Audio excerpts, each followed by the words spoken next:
The knife is a Spyderco Para 2 in CPM10V. It's a River's Edge Cutlery exclusive. Para Military 2 in 10V. This is a knife that a lot of us have been waiting for a long time. There's been a lot of talk about this model coming out.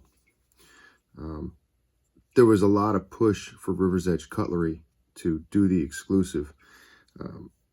I pushed for it and talked about how great it would be in private conversations and was supportive of people on the internet, Instagram mainly, who were pushing this. A lot of it came from PM2 OG, who is on Instagram. He really did a lot of the consistent pushing towards River's Edge. And I know that the folks at River's Edge wanted to get the knife made as well. This version is the coated version. They also have a satin version. CPM10V is a steel made by Crucible. It's an extremely high wear resistant steel that has good strength and decent toughness, especially given the wear resistance. The composition of 10V is 2.45 carbon, 5.25 chromium, 1.3 moly, and 9.75 vanadium. The most important of the carbide forming elements there is vanadium. And really, in the case of 10V, it's almost all vanadium carbide or all vanadium carbide. As far as the percentage of vanadium carbide goes, I've seen it listed anywhere from 16 to 17.5%. That can vary based off heat treat or the way that you're measuring the percentage. I think that it's fair to say, a fair statement would be CPM10V has 17% vanadium carbide. I think that's pretty safe. But because of that, the edge holding that you get is outstanding. Now, CPM10V is in the direct family of steels, same as K390 and K294. These are all 10V class steels that have very slight differences and very similar performance. The difference in performance from one steel to the next, I mean, your heat treat or your particular Rockwell of the knife is going to make a bigger difference than which steel it is.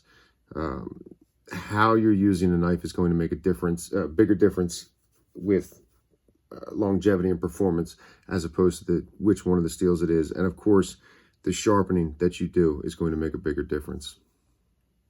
I'm always of the opinion that the sharpening is going to make the biggest difference between two close steels as far as which one is going to outperform the other. But I have personally used K390 and 10V quite a bit, and they are outstanding in a pocket knife.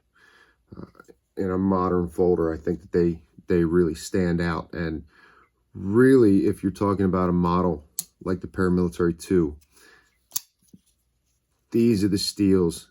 CPM10V is the steel that I want on the knife. It really, to me, rises above all the other options.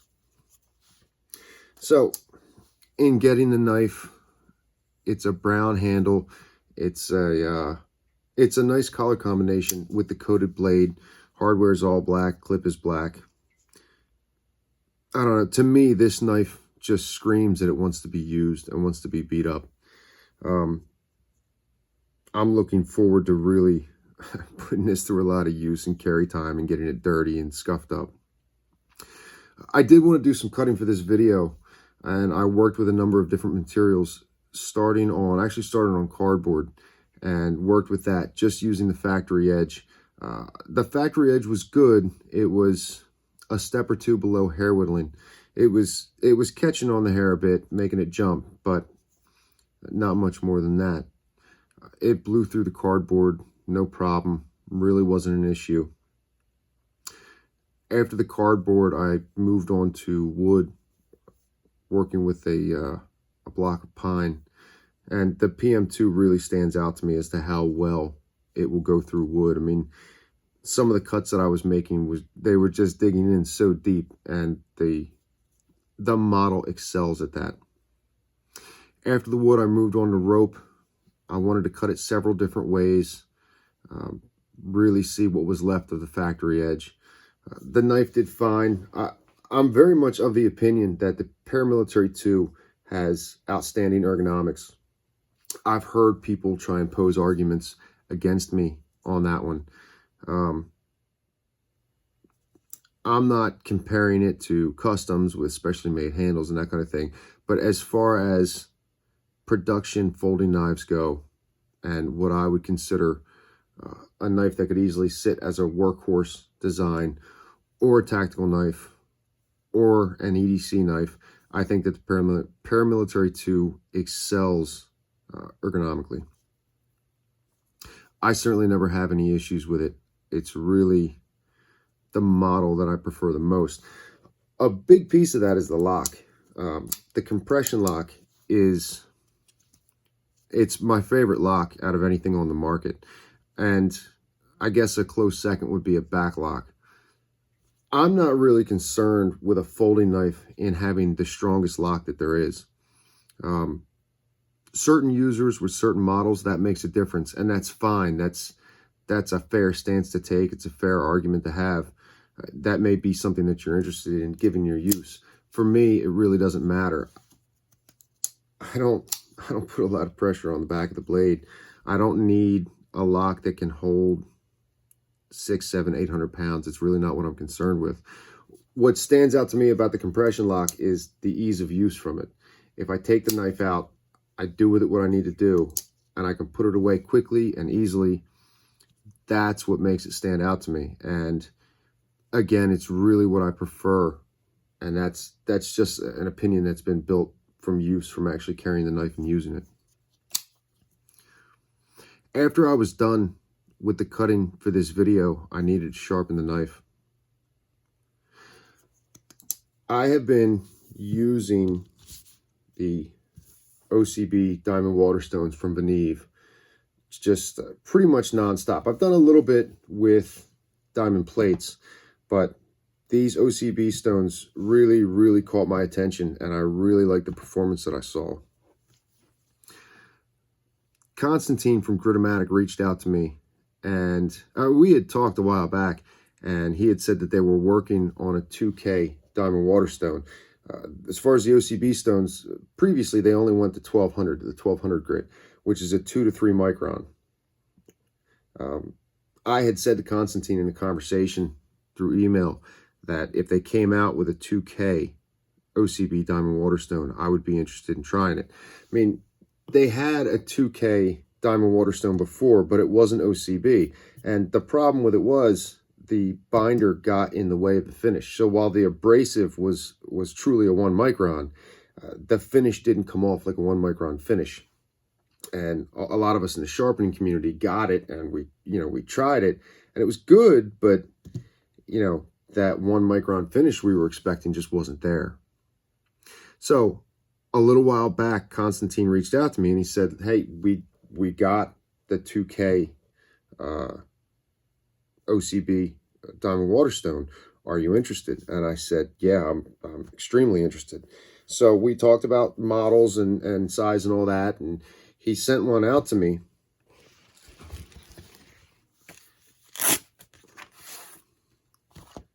So this is the stone.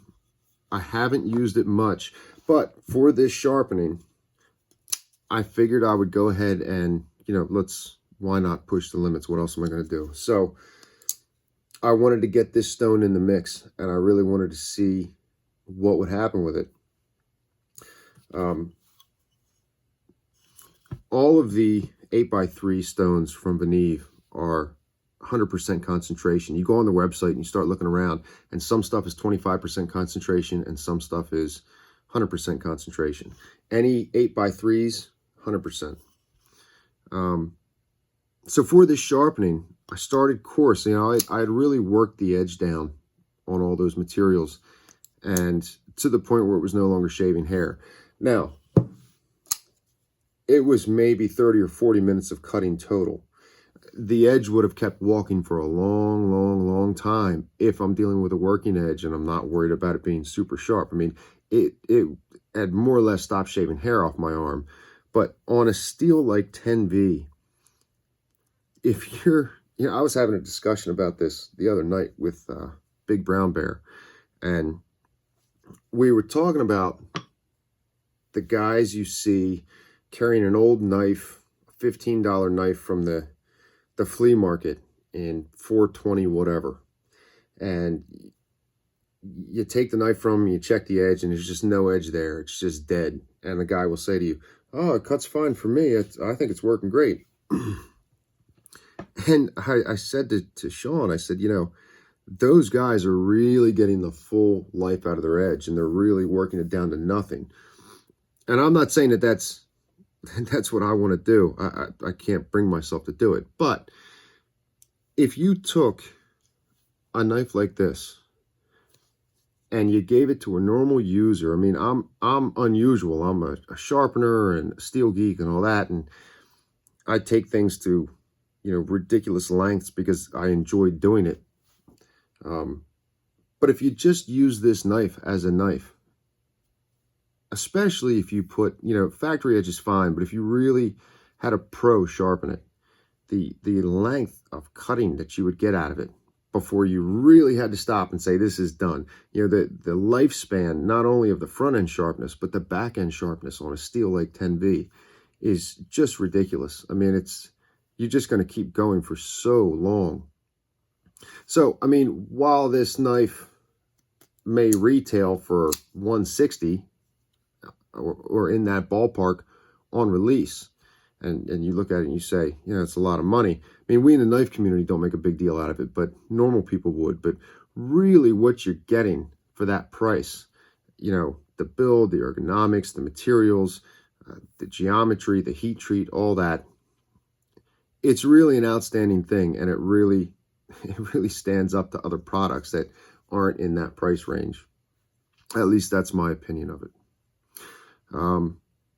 As far as the heat treat goes, I'm not sure what these are Rockwell at. I have no idea. Spyderco came out with the Police 4 and K390, 65, 66 Rockwell. They came out with the PM2, and people said they were low, 63. There was complaints. So I don't know if Spyderco took this and jacked the hardness up on it to be closer to the Police 4, or if they stayed around 64. But what I do know is with the Paramilitary 2 and K390, I saw outstanding performance from the knife. I'm expecting and hoping to see similar outstanding performance from this model, from River's Edge and 10V. I mean, 10V and K390 are very, very similar steels. So I don't think that Spyderco would get one so right in the PM2 and blow it with the other one. And just from what I've done with this so far, the cutting and the sharpening, it seems very much on point. So I'm not sure what they're going to be Rockwell at, but I have a feeling that the performance is going to be very good. So for sharpening the knife, I had taken the edge down to what I would consider dull, not hair shaving sharp. I started with a 240 grit Veneve. Working with that stone, it cuts very fast, apexed the knife, formed a burr on both sides, no complaints. After that, I moved on to the 400 grit stone. These Veneves are combination stones. So moving on to the 400 grit, worked with that, again, cuts very fast, blew through it. After that, I moved on to the OCB Diamond Waterstones with the 800 grit. Worked with the 800 grit, cuts nice, polish starts to come up, sharpness starts to come up. Then moved on to the 1200, worked with that. You really start to bring the polish up. The edge really starts to come out. Now, after the 1200 grit, I could feel that the sharpness was really coming up. But I stropped the knife on 1 micron, and that really cleans it up. It really polishes the areas that can be polished, and it shows you things. What I found was I had rough spots in the edge. I had some things that I hadn't cleaned up initially with the beginning stones as much as I wanted to. So I went back to the 240, and I moved all the way through the progression again. 240, 400, 800, 1200. by the time the second time around I finished with the 1200, I was feeling better about it. I didn't bother stropping. I just moved on to the 2000 grit stone. Now, this 2K stone from Veneve, this is they have it listed as a 1 to 0 micron. It's very, very fine. It's very hard. This is actually a combination stone. This is a 1200 on this side and a 2K on this side. I was really looking forward to what I found with this stone. And it didn't disappoint. I worked with the stone. It's got kind of a different feel to it than the 1200. Now, the 1200 is very broken in, so there's that as well. And really, in looking back at the 1200 and commentary and videos that I've done on it, I'm not sure if there wasn't more of a break-in period for this stone and the 800 than I gave them credit for. But this was actually my first time using the 2K. And I've had this for a while. Probably drive Constantine nuts with this stuff, but sometimes I move faster than others. In using the stone, I was very pleased with it. The polish came up very well. The edge got very crisp, extremely sharp, close to hair whittling off the stone. After the 2K, I moved on to a 1 micron diamond strop, poly diamond emulsion on leather. I'm still using this double-sided strop that was given to me as a gift. Soling Leather, Northwest Knife Guy on Instagram made the strop. He did a very good job with it. So I'm still very pleased with this strop, and I'm still getting good use out of it. I haven't had a need or bothered to stop and make new strops of my own. It's something I'll get around to, but this strop is doing just fine, and I'm having great luck, great results from the 1 micron, 10th micron combination. I worked with the 1 micron. With these stones, the burr is so small and reduced that a 1 micron is all you need. Clean the edge up. Edge came up hair whittling. And after that, I moved on to the 10th micron, worked with that. And after that, the edge, as seems to be the case with these stones and these steels, the edge was so sharp that it was just taking hairs in half. I was working to get footage outside of the knife just popping the hair into two. I did get footage that showed that the knife was hair whittling both ways. That's not easy to do, and you really got to get a knife right to have it do that. But I did get the footage. And after that, I also got footage, some decent hair whittling footage. It seems to be the case if I really adjust my approach and I'm very, very subtle, I can get the knife to whittle hair, and it's not too much of an issue. So I did get some footage that I thought was decent instead of just blowing through the hairs. It's not very exciting for YouTube. So a lot of us have waited a long time for this knife to come out. I'm very pleased with it. I'm going to pick up the satin model as well, and I'm really looking forward to that. Again, I really think that this color combination is going to be great given long-term use. This isn't something to baby for me. I'm looking forward to really beating on it and putting a lot of use on it, and I think that it's gonna wear very well.